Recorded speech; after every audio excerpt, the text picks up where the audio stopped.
I had a near drowning experience. And what happened inside my head was I said, I'm not done yet. And there's things I want to teach and things I want to contribute.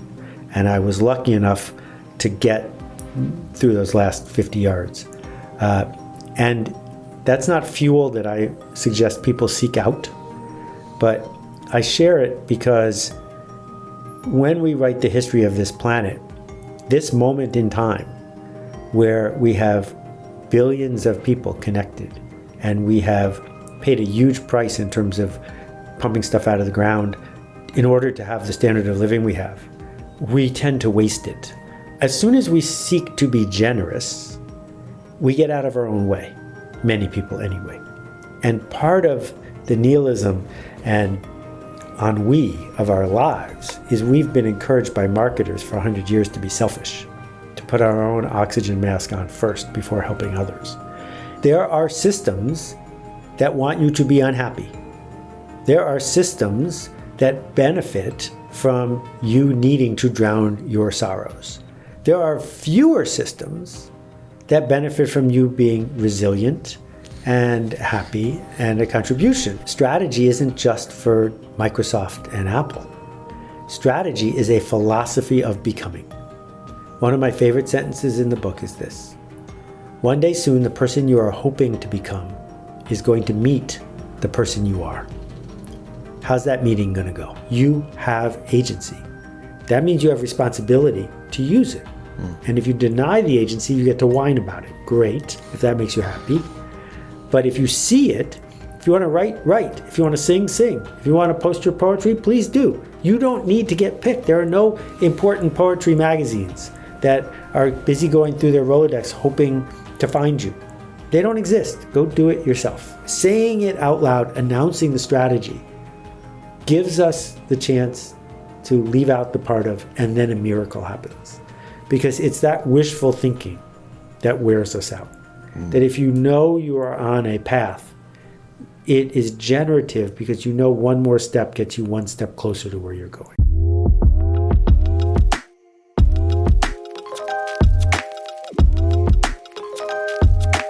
Okay, everybody, very excited for today's guest. We have Seth Godin. How would you like to introduce yourself just to my audience? I'm a teacher. I've been an author and a podcaster and a blogger and an entrepreneur.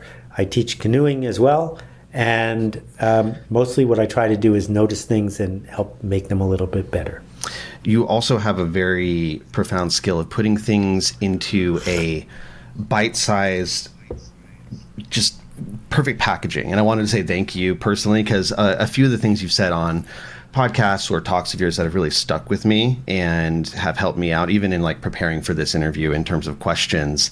There was something you said on the Tim Ferriss podcast about stuff happens between the frames, meaning don't over-explain, trust people to get the point. So some of my questions, I was lots of parentheticals, and I'm like, I could just ask him the damn question. So thank you. Well, thank you. That's kind of you. I was curious, how similar is your writing to your internal monologue and kind of what happens inside your brain as you're walking around day to day? This is such a great question to begin with. First, there's no such thing as writer's block. Writer's block is an invention based on fear and resistance. No one gets talker's block. Very few people. Show me your bad writing.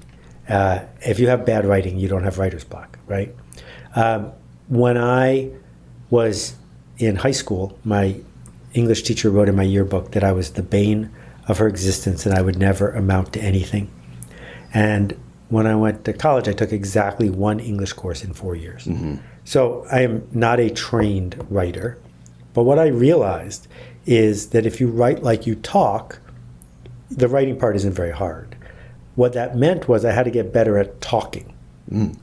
And one of the side effects of that is that now I'm better at thinking. That I try to talk like I want to write, and because I'm talking like I want to write, I think like I want to talk. And I believe this is a skill, and I think people can learn it. What does it sound like in your brain? Do you have a lot of words going on in there as you're navigating your life? Is it more pictures or is it something different? I'm fascinated by the recent research that says some people have no words, which is pretty cool. Not my experience, for sure. I rarely get the chattering monkey anymore because between Pema Chodron and some CBT and some mindfulness, I've been able to realize it's chattering and not indulge it. Not latch onto it. Yeah, but I guess trying to keep coming back to seeing the fear behind other people's actions and understanding what they mean, not what they say, makes it easier for me to figure out what I mean and not get hung up on the words. You do describe your work as reciprocal, and I think that applies here as well. The writing feeds the talking, which feeds the thinking, Right. which feeds the observation, etc. Cool. Thanks for that context. You mentioned CBT. Could you tell me a little bit about sort of your, like, the story of your, like, mental and emotional health? I don't know a lot about that in terms of, your experience. Like, what's your story like? Well, I've made it a habit of not talking about my life and my story too much because it's easy and it's a trap. And the reason I think it's a trap is because others can look at what you engaged with. Maybe really hard stuff, you were an orphan and you got over it, or maybe really easy stuff, you have all this privilege. But it makes it easy to say, well, of course that person can do X. And I'm trying to universalize here. And so, what I say to people is, if you're having challenges with creativity, I would love to see your daydream notebook. Where's your daydream notebook where you are writing down every day at least 10 things that you are daydreaming of? Because everyone daydreams. And if you're not writing down 10 of them, you're not taking it seriously. And the act of doing it makes it concrete. And making it concrete means you can make it better.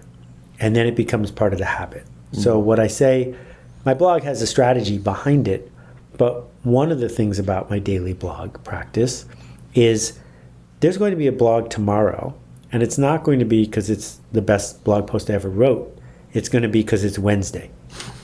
And understanding that, we don't skip lunch. We don't skip brushing our teeth. There are all these things we could build into our lives that we don't skip, and that starts to change who we are. Yeah, your job is not to be creative. Your job is to ship. Was another one of those quotes that stuck with me. Yeah, ship generous work. Don't ship junk. But it doesn't have to be perfect. It doesn't have to be huge. But it has to be something. Mm-hmm. I can respect the hesitance to dive into too much of your own story because that's not the focus. Would you mind, though, talking about how almost drowning off the coast of San Clemente affected the way that you perceive things or the way that you operate in the world? COVID was hard for so many people. People didn't make it through. They lost loved ones. And soon after that, I had a near drowning experience. And what happened inside my head was I said, I'm not done yet. And there's things I want to teach and things I want to contribute. And I was lucky enough to get through those last 50 yards. And that's not fuel that I suggest people seek out. But I share it because when we write the history of this planet, this moment in time where we have billions of people connected and we have paid a huge price in terms of pumping stuff out of the ground in order to have the standard of living we have, we tend to waste it by, watching the next thing on Netflix instead of contributing. And a big part of my work is reminding people that they can bring a strategy to their effort and actually make a difference. And I think if you know you can make a difference, it's easier to make it a habit. You focus a lot on that productive contribution, serving others or serving the world. Does that help you as an individual? It seems like you've taken a stance of really, you're aware of yourself, but you do focus a lot on other people, the world, things like that. Well, the lifeguard analogy, I think, is so useful. If you're 17 years old and you've got a gig as a lifeguard and someone near you starts drowning, you could accurately and correctly say that you are not the best lifeguard in the world. In fact, there's probably a better lifeguard on that dock right now. But that person in front of you doesn't care. That person in front of you is drowning, and you can contribute something by saving them. You don't need to have perfect credentials. You don't need to practice before you do it. You know that you can go save them. Well, as soon as we seek to be generous, we get out of our own way. Many people anyway. And part of the nihilism and ennui of our lives is we've been encouraged by marketers for 100 years to be selfish, to put our own oxygen mask on first before helping others. It would seem to me that if I was on an airplane where there was a disaster, I would be way more motivated to put somebody else's oxygen mask on first and then try to figure out how to get one for me. But that's just my practice. But what I'm hoping to help people see as we lean in to the work we seek to do is if you're taking, you got to justify it. But if you're offering, if you're opening the door and turning on the light, it's much easier to go forward because you're doing it for someone else.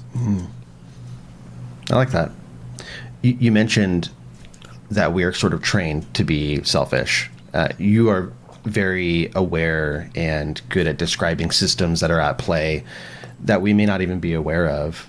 Are there any others that you can, or are there any specifics that you can highlight that probably affect us daily that we may not even be cognizant of?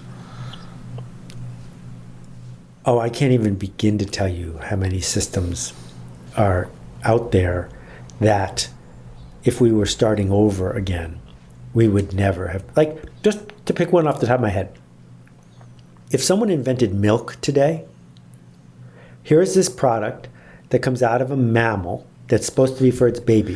And it's in a barnyard covered with excrement. And we're going to get some of that stuff, but we have to boil it first because if we don't, it'll kill you. And then we're going to ship it to your store, but you better buy it right away because if you don't buy it right away, it's going to get rotten and smell really bad and might make you sick. You want to buy some? It's $2.99 a gallon. Like, no, oat milk, please. Sign me up for oat milk. But culture is a system. Delivery units are a system that when you live in a certain part of the world, of course you drive a pickup truck. Do you ever put anything in the back of the pickup truck? No. But people like us do things like this. So there are all of these systems of misogyny and caste and oppression and connection and status all around us. And some people control systems and manipulate them. And you and I are both wearing eyeglasses. Mm-hmm. Until recently, one company in Milan, Italy, controlled more than half the eyeglass market, including the place you go to have your eyes checked, the people who make the glasses, the brand names that go on, all of it, right? One guy figured out that he could manipulate that system and come out ahead. But the real systems we need to see are the systems where no one's in charge, where the systems where this is just the way it is. And changing those systems is very difficult, but we can begin by seeing them, understanding that they're there, and then figuring out what to do about it. What's an example of a system like that where no one is in charge, as you're discussing? Well, the biggest one, for sure, is the system of markets, sometimes called capitalism. Mm-hmm. So here's a pencil, and a group of people came together for this pencil to exist. There's the people who make the wood, the people who make the graphite, the blah, blah, blah, blah, and they've never met each other. And they've never had a meeting or a plan. But the market magically made it so that this thing costs 9 cents and you can get one. Whereas if we needed to have Pencil Corporation of America that was integrated all the way back to the forest level, a pencil would cost $9. So when you think about what does the market want, what does capitalism want, you can start to understand how we ended up with some of the things we ended up with. Because it wants each little component of it to figure out how to make a living doing something, selling something else, finding a need, solving it, giving people options, etc. And the next thing you know, there's a farmer's market on Saturday. But it didn't happen because there was a meeting. It happened because the market is looking for holes to fill. Yeah. I could see that in a roundabout way, helping people have some grace with themselves as well, because Yes. we are also kind of products of that, or at least we are within that, right? Yeah. Yes, exactly. And so, to pick one example, John Scully, who was at Apple for a while, before he was at Apple, worked at Pepsi. And he took credit for inventing the idea of making the top of the Pepsi bottle a little bit bigger. And the reason is that teenagers are part of a system. We've all survived it. And one of the things teenagers want is status. And one of the ways they got that status was slamming, that's the term, drinking a 16-ounce bottle of Pepsi all in one gulp. And by making the bottle a little bit wider, it was easier to slam a Pepsi than a Coke. So their market share went up. At the meeting, no one said, well, what about the diabetes and obesity that will come from this? That's a byproduct of a system, right? And, what fashion does to women in the United States is astonishing. And the costs, both environmental, financial, and especially emotional, are huge. Sure. And I don't think Diane von Furstenberg is trying to make you unhappy, but she is. There's that dissatisfaction or craving. There's a need to get something, to buy something, to fill a hole that you're told is a hole. Yeah, and to feel bad that it doesn't fit you. Yeah. Yeah. Bringing it down to more of a individual micro scale. So your book is called This Is Strategy. How, in your mind, do the tenets of that book apply to people on an individual level? Yeah. So when you were gracious enough to invite me on, I thought really hard about, do I belong on a conversation like this? Thank you. And in fact, strategy isn't just for Microsoft and Apple. Strategy is a philosophy of becoming. One of my favorite sentences in the book is this: one day soon, the person you are hoping to become is going to meet the person you are. How's that meeting going to go? Because that meeting could go really well. You could say, yeah, I invested 4 years ago to be where I am now, and I'm glad we met. Thank you. But it also could be a cause for heartbreak. And a lot of the challenges of modern mental health is about that heartbreak, of dreams not met, of finding ourselves in a bind, feeling trapped. Well, that's all strategy. Strategy is, what will I do today to work with the systems that are out there so that tomorrow and the tomorrow after that and the tomorrow after that, I'm going to build a life where I want to live. And where we get trapped is we do something today in the short run because it's an emergency, because I had no choices, because I'm busy or tired. And then we have to live with it tomorrow. Mm-hmm. And what I'm trying to cover in the book is to say, all of us have a strategy, whether we name it or not. Good strategies always outperform, in the long run, strategies that are just intuitive. We're just winging it. And, a trivial example, if you need to get to a meeting in rural Georgia, and there's only one flight out of one airport and 4 flights out of the other airport, it's a good strategy to go to the airport that has more connecting flights. Because if one of them goes wrong, you'll still be fine, right? That if your flight leaves at 2 p.m., getting to the airport at 11, because they have free Wi-Fi, instead of sitting in your office, which also has free Wi-Fi, and waiting until the last minute, one strategy is a better strategy. It gives you more resilience. But then this gets much bigger than making an airplane. It's, well, did the system persuade me to live a life in debt? Or do I have the wherewithal to live a life in surplus? Because if I spend the first 3 years of my life spending less money, the rest of my life I'll be earning interest. Whereas if I spend the first 3 years of my life as an adult spending money, I'll be in credit card debt forever. That's what the credit card company wants, but it might not be what you want. I think you're right that a lot of people don't think of strategy in terms of applying it to their life. They may have one. Well, they do have one, right, is what you would argue. It could be good, it could be bad. How do we get aware of the strategies we might want to employ, in daily life, not only just for ourselves, but also in contribution to others? So it's two simple questions to get us started. Who's it for and what's it for? That's it. Who's it for and what's it for? So I ran into someone the other day who didn't know them. They were just talking in the parking lot. And they said the car payments on their car were finally paid off 36 months later, which means that tomorrow they get to buy a new car. No, that's not what it means, right? But if you need to buy a new car to impress your neighbors or your girlfriend or your ex who doesn't even know you bought a new car, then please do. But you should know that's why you bought a new car, not because your old car is broken. Who's it for and what's it for? This time I'm going to spend, right? Then the 3 hours I'm going to spend tonight watching television instead of going for a walk. Who's it for? What's it for? Who benefits if I stay home and watch television and eat Ben and Jerry's? Who benefits if I go for a walk? And when we keep coming back to who's it for and what's it for, what we discover is that high school is still in charge in many of our brains. That what we're trying to do in many of our decisions is please that person who bullied us when we were 17. Or somehow undo that feeling of isolation. And if it's getting you what you want, please do. But if it's not getting what you want, let's name it.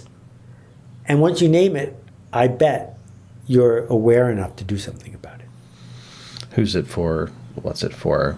That isn't, you're not saying that based on that, you have a preconceived idea of what they should do. They just need to be aware of what is there. Yeah. And that will help. Right. So I don't use Twitter. I could have used Twitter right at the beginning because I knew about it. That's what I do. And I said to myself, I could probably have a lot of Twitter followers. Sure. But if I was going to do that, I'd have to spend less time doing something else. So I'd become a slightly worse blogger in order to become a much better Twitter user. Who's it for? What's it for? Who benefits if I have 2 million Twitter followers, right? People who are spending a lot of time on TikTok, they will tell you, well, I'm doing this because one day I'm going to have 79 million followers. And I'm like, well, who else has 79 million followers? And when they have 79 million followers, does it get them what they want? Let's be clear. You're doing this because you like the feeling of winning, possibly winning the lottery, not because it's a good strategy.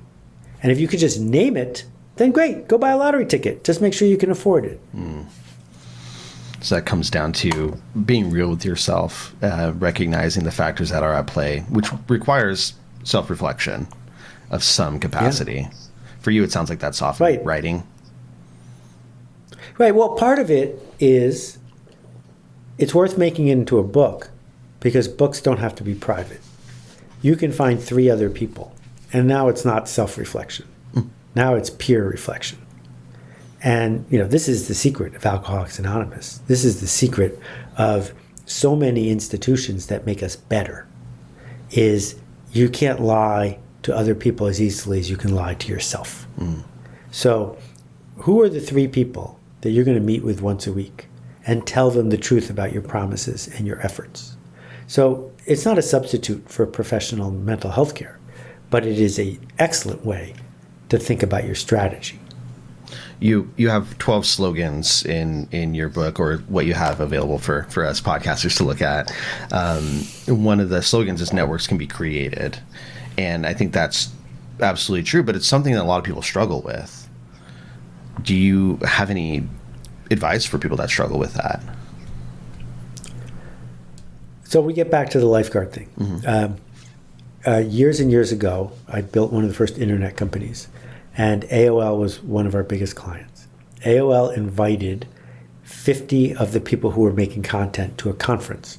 And their goal was to tell the 50 of us what they were going to do next and persuade us to go along with it.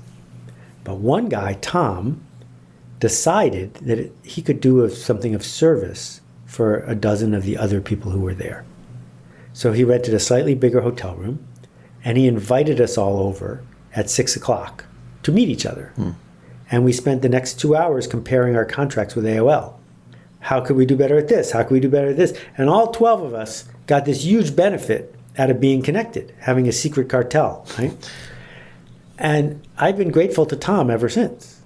But Tom got more out of it than any of us. So it's scary, back to high school, scary to say, I have a special lunch table, will you want to join us? But when you're doing it for generous reasons and you do it very small, one little tiny step at a time, it's totally doable, right? And it can be something as simple as, I saw a photographer do a brave thing about 8 years ago, maybe more. And I sent her a note and I said, that was great. And I didn't know who this person was. I was just being encouraging. Well, it turns out we went to summer camp together. Oh. And we hit it off again. But the point is, it didn't cost me anything to send them that note. And we can start weaving this together without the fear of rejection because we're doing it in the small for the right reasons. Right. In that lunch table kind of metaphor at high school, you are sort of trained to not invite people to your table, but see the table that you want to be at. And the stakes for getting to that table feel unrealistically high. And you're saying that you don't have to do that. You can create a table and say, hey, come join me at my table for authentic reasons. Yeah, exactly. We all get to make our own tables. That's why we're not in high school anymore. Yeah. I think that's really valuable, especially to people with, I work with a lot of people with social anxiety, and it is so much of that fear of, where can I get into this thing versus invite people. You can be that one, and you get more out of it even than maybe the other people. Yeah. I mean, again, empathy is valuable, but I can't speak for someone who has real social anxiety. Sure. I am actually sort of shy most of the time. But if you love dogs, go put 5 flyers in 5 mailboxes. I walk dogs every afternoon for free. Give me a call if you're interested. If no one calls, no one knows it was you. You have lost nothing. If someone calls, now you have a new dog to walk with, and maybe you're going to get to know your neighbor because you did something useful for them. And the woman in my neighborhood who walks 20 dogs a day, and she has people who are rooting for her because she is of service. Brilliant. Yeah. There's some stuff that will percolate from this for me too, so appreciate that. There's a quote from your upcoming book. You said, we mistakenly spend time figuring out how to win the game we're in instead of choosing which game to play in the first place. Can you break that down a little bit for us? Okay, so I'm a game designer off and on, but I'm not talking about board games or Wordle. I'm talking about a game is anything with players, rules, and outcomes. And so when 3 lanes are merging to 1 lane and there's a traffic jam, that's a game.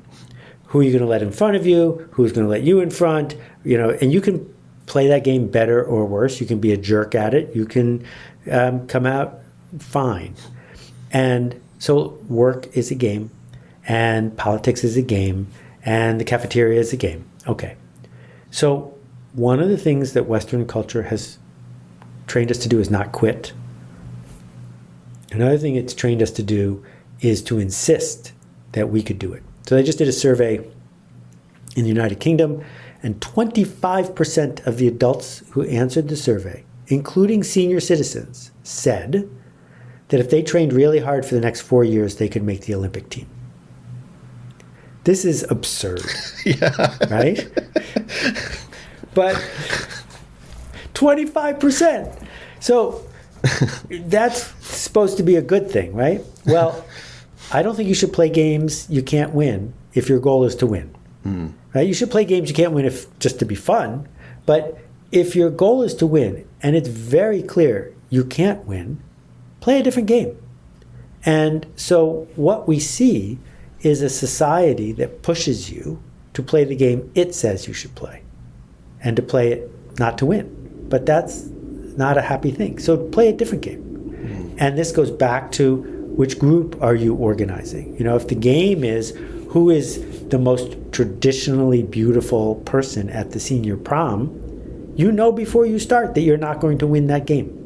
So don't go into debt to buy a dress or a tuxedo that is going to have you come in 20th place. Play a different game, right? You can go to the prom with your circle of people and have the best time ever because all of you have opted out of a game you can't win. And a lot of tension and stress comes from our belief that we need to play a game, even though we are pretty confident we're not going to win it. What are some games that we are currently playing that we are going to lose that you think people should play a different game instead? Well, I think the biggest, most common one is going into debt to buy stuff. Yeah. That's a game. You have a limited number of resources. You can't buy everything. You can't have a yacht bigger than than Jeff Bezos' yacht, right? So we've got all of these people who are hooked on what can I buy and how can I demonstrate that I have status because of what I bought. There are games of maintaining the status quo because we don't have the guts to admit that maybe the status quo should change. So there's something we want to do. It turns out many lawyers and dentists in the United States are unhappy in their careers. Now, it would seem to me you have two good options. One, figure out how to have a narrative about your career that makes you happy with it. Or two, stop doing it. But there's so much pressure to say, well, I went to dental school and I'm in dental debt, blah, blah, blah. Yeah, but that's a gift from your former self. You don't have to accept it. You can say, thanks, I'm good. You can keep that gift. And so sunk costs get us paralyzed. And we try to justify our unhappiness instead of realizing we could take a deep breath, move something away, and go back to being generative and being generous.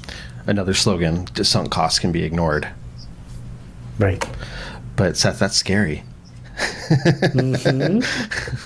Right? That's scary. You're throwing away this gift from your former self, which is you have the capability to do, but that's very scary. What do you do if it doesn't work out? Yeah, exactly. And so I find starting with trivial examples is a good way to train one's thinking. So let's say you were at apartment sitting for a week and a half, and it's the last day. You got one meal left, and you look in the fridge, and there's some stuff in the fridge that was really expensive, and there's some stuff in the fridge that wasn't expensive. And you have one meal left, and you feel like eating the cheap stuff. Should you do that? Is that okay? Is it okay to not eat the second half of that little container of fish eggs you bought a week ago, right? I think most of us can acknowledge that it's okay to eat whatever you want for dinner because everything's going to get thrown out or eaten anyway. So just pick what you want. Okay, so if it works for that, then the question is, you're on a vacation, a beach vacation, and it's raining. Should you be unhappy or should you be fine and just go to the movies? Because you're on vacation, you have time to go to the movies. The fact that you paid for a beachside cabana doesn't matter. That money's gone. You can't get it back, and you can't change the rain. So instead of mourning what you don't get, just say, great news. That movie I've always wanted to see is playing down the street, and now I have a good excuse to go see it. I hope most of us are okay with that. So from those two steps, we can get, I built a division of my company that made DVDs. And not the movies, but using DVD as data to make really fancy computer things. And we were off to a good start, and then DVDs became obsolete. And I could have insisted that people buy my stuff, but then I would have wasted the moment where I could have switched to the internet. So switching for the right reason at the right time is a gift. It's not a sacrifice. I find that a lot of people end up doing that, but only after there is, say, something life-threatening that happened to them and it really made them reevaluate, or their career sucked their soul away so much that now they have to do something different, which is too bad, because it doesn't have to come to that point to make that change. Yeah, exactly. Yeah. You also talk about validation, the source of your validation. If you can change the source of your validation, you get to choose the source of your validation. You get to choose your future. Talk about that a little bit. Okay, so there's a few parts of the riff. We begin by saying, choose your customers or choose your boss, and choose your future. If you want to make a lot of money on Wall Street, you have chosen to work for someone who might be a jerk. And that's going to define your days for a long time to come. You get prizes, but you also pay a price. Choose your customers, choose your future. If you build an institution that specializes in really stressed people before their big events, you're going to spend your whole day with stressed people. And the next one is choose who you're trying to please and choose your future. So if you move to Silicon Valley, down the street from that fancy tech bro and that fancy tech bro, you're going to probably buy a car that doesn't embarrass you in front of those people. Not because you want it, but because you've chosen who you're trying to impress. And if you want to see a bunch of unhappy people, go to the Hamptons in New York in August. Because there's all these people who should be the happiest people around who are fretting because who didn't come to their dinner party, who has a better car, who's got a better spot in line, because that's what they signed up for. And if you don't want to do that, don't go to the Hamptons. Go somewhere else. Right. So, similar thing though, if you are in that position, there's that sunk cost of, well, I've already gotten all this stuff and I'm already in this position. What am I going to do? Am I going to move away from San Francisco to Fresno and, start over? That's scary. It's very scary. And those are some of the happiest people I know. That have done that? Yeah. I mean, I haven't been on an airplane in 3 years, mostly because of the climate, partly because of health. And it was very hard to say to somebody who was going to offer me a lot of status and money to go fly somewhere and give a speech for an hour. I worked very hard to get those kinds of invitations. And now I say, well, I can't. I'll do it by Zoom, but I can't. And it made my life better. So we make sacrifices for the market, for other people, but you don't have to do it forever. And you can decide what the cost of those sacrifices is. And you have to realize there are people who are working very hard to make this work against you. So there's a scam that went around for a while. It's mostly fading, where you'd be in a busy public place and someone dressed as a spiritual guide would hand you a trinket, a bracelet or a flower, and then would wait for you to respond by making a donation. Because we understand that reciprocity and guilt drive a lot of people's behavior. You're allowed to say to that person, no thank you, and give them back the flower. You don't have to feel bad about that. They created the conditions for the interaction, not you. And that's happening at the checkout. That's happening with, they don't put the spinach at the checkout at the supermarket for a reason. Because in that moment, when our resistance is low, that's when we're going to buy a container of Necco wafers. Right. And once you see that someone has a strategy that involves making you unhappy, you can have a new strategy that involves not dancing with their strategy. And you know from experience and the people that you've seen who can break through with that end up being some of the happiest people that you know. Even the story they tell themselves is that they can't be. Right, because they have agency, right? That they have decided that they have enough. And that is something that you can have that no billionaire will ever have. And you can choose that, to have enough. Brilliant. Seth, what's something that you don't get asked about enough that you wish you got asked about more? I am really lucky that I don't have an editor and I can type and people will read it. Yeah. But then I realize that that's true for everybody. So if there's something that I want people to ask me about, I just have to talk about it. And I'm not walking around hoping someone will ask me. When I was in high school, I was really hoping someone would ask me out, tell me I was a good person, invite me to dinner, whatever it was, because it felt like I didn't have any agency.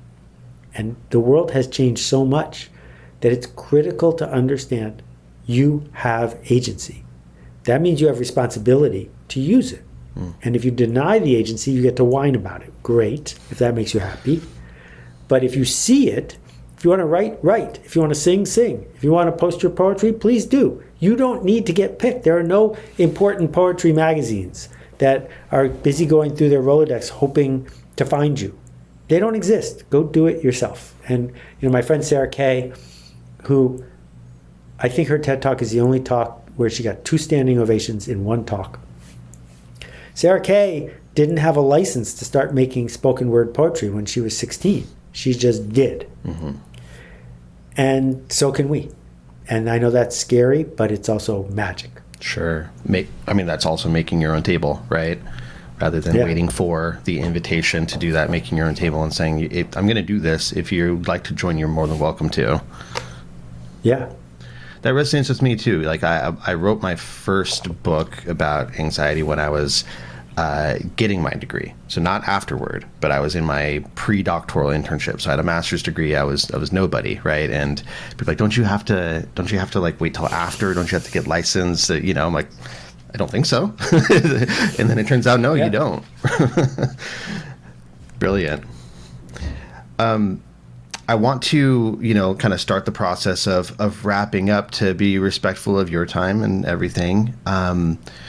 What else do you want people to know about the book that's coming out that we haven't already touched on? What else do you want people to know so that they can know if it's a good one for them? Okay, so I posted more and more excerpts at seths.blog/TIS, and I'm not interested in selling books. My publisher wishes I was. I'm not.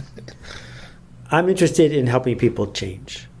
And I just want to, I touched on it earlier, but there is a very specific set of challenges that some people have where they have, crippling anxiety or they have other things that freeze them in place. I'm not talking to those folks because I don't have personal experience or a degree to help you with that. Go get the kind of help that can help you. But many people, in fact, just about everyone I've met, stumbles sometimes with the choices they need to make. They stumble sometimes with the narrative of what they are telling themselves about the world around them. People generally succeed not because of talent, but because of skill. And skill comes from practice and commitment. And that's another place that we stumble. And so it may seem like the deck is stacked against you, but there's a deck. And understanding that there's a deck, understanding what cards are in the deck, understanding that you can play crazy eights, you don't have to play poker. These are important adult decisions. And we can undo a lot of the high school brainwashing. And we can learn to see what marketers are doing to us, not for us.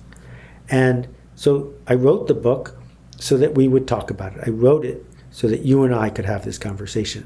But it won't help if people just listen to us. It will only help if they go have a conversation. And it's that iterative, connective scaffolding of let's talk about who's it for, what's it for, what is the change we seek to make, that maybe we can turn tomorrow into what it's possible to be. So then on that note, what would be one action you might have people take? If you could, have everybody listening take an action, what might it be? I think we have done a good job of not having honest conversations about our strategy. It's supposed to be a secret. And there's something wrong with us if we can announce what our strategy is. It makes us Machiavellian or something. And we need to get comfortable just talking about it, right? My strategy is I need to feed a family of 8 tonight and I only got $5. So I'm not going to pretend we're having a steak dinner. We're going to have fun doing this. That's my strategy. That's my goal. That's who it's for. That's what it's for. And suddenly I don't feel guilty anymore. I feel great because instead of apologizing for the fact that I didn't spend $40 on a piece of dead cow, I get to celebrate the fact that we put $40 into the bank so that we could go do something together 3 months from now, right? Saying it out loud, announcing the strategy, gives us the chance to leave out the part of, and then a miracle happens. Because it's that wishful thinking that wears us out. That if you know you are on a path, it is generative because one more step gets you one step closer to where you're going. So say it out loud. Be real about it. Yeah. Great. Seth, It's been a pleasure talking to you. I really, really appreciate your time. There's some really cool insights from here, and I'm really excited for the book to come out. I know you're not trying to sell books, but I hope that it reaches a lot of people and helps a lot of people. Well, thank you, Duff. I think people don't realize how hard you're working, how often you show up, how you're digging in and turning on lights for people. And I have such respect for people who show up on the regular. So thank you for what you're doing. It matters.